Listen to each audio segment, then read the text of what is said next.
Okay, so I thought it might be relatively interesting to show how I have been working on these pages, and I'll try and keep it as brief as possible. So I've got a little stack of these printouts from when I tried to print a copy of Children of the Valley, and instead of printing double-sided, printed single-sided. So I decided to work on these for a little while. I've already started this one off, so I've drawn a pretty basic grid around it. It's just 3 panels, keeping it quite simple. And I've painted over the gutter here with a Posca marker, one of those. And so what I'm going to do now is I'm going to use this, which I use. This is my 3rd bottle of it. It's acrylic ink. It's probably supposed to be used for other things, but I'll show you how I use it. I've used it in pretty much every single page of the sluice or the sluice so far. So I'm going to start off by just like whacking some on. Not really sure where to put it, so I'll just put it everywhere in each panel. And then what I do is using a Pentel PocketBrush, which is it's got a full cartridge of ink in, and this one has been marked up with some washi tape to show that it's the one I use for pushing ink around. And then I've got another one for best, if I've got a best. And then all I do is use it like a brush, and then what will happen is that the black ink from the cartridge will eventually push its way through, as there's no more of the white ink on the page being moved, and it'll start coming out grey. So because I haven't actually got an audience, but I've got the camera on, so I'm not going to pay too much attention to what I'm doing here. So I'm just going to whack this on.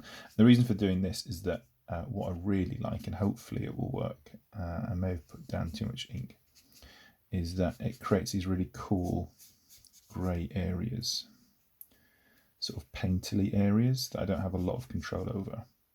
So for the reason I'm working on the Children of the Valley pages is because they've got all this sort of intricate line work, and it makes a nice contrast between the sort of painty bits, and then that the fine line work. So hopefully you can see, I can't actually see the flipping camera screen, but hopefully you can see that as I've been painting with this, it's come through black again. So I've got this big black area.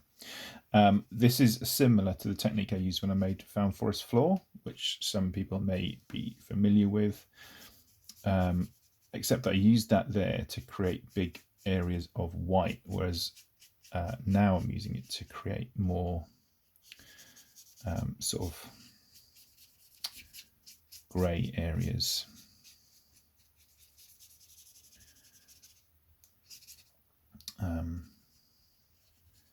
So yeah, don't really know.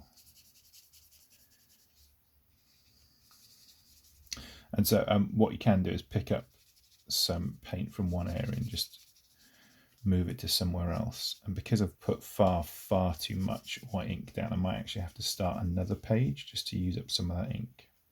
And I might do it in a way which one of my things is introducing mistakes into my work and then working around those mistakes. And part of that was that you can sort of start here where I've just whacked in loads of white ink, because that creates mistake areas.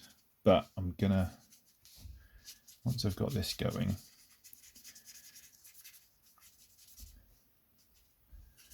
I'm gonna do it a bit more. So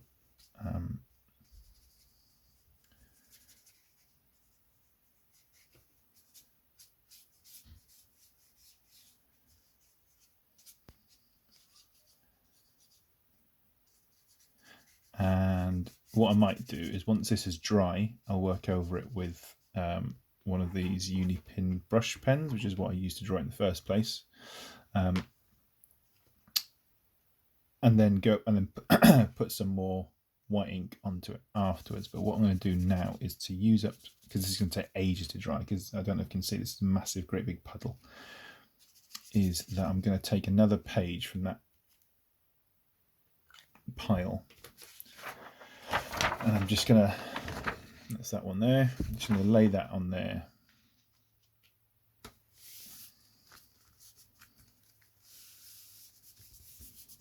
Squidge it all down and then lift it off.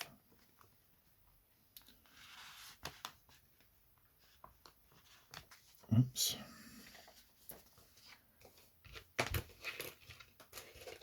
And now I've got 2 pages on the go.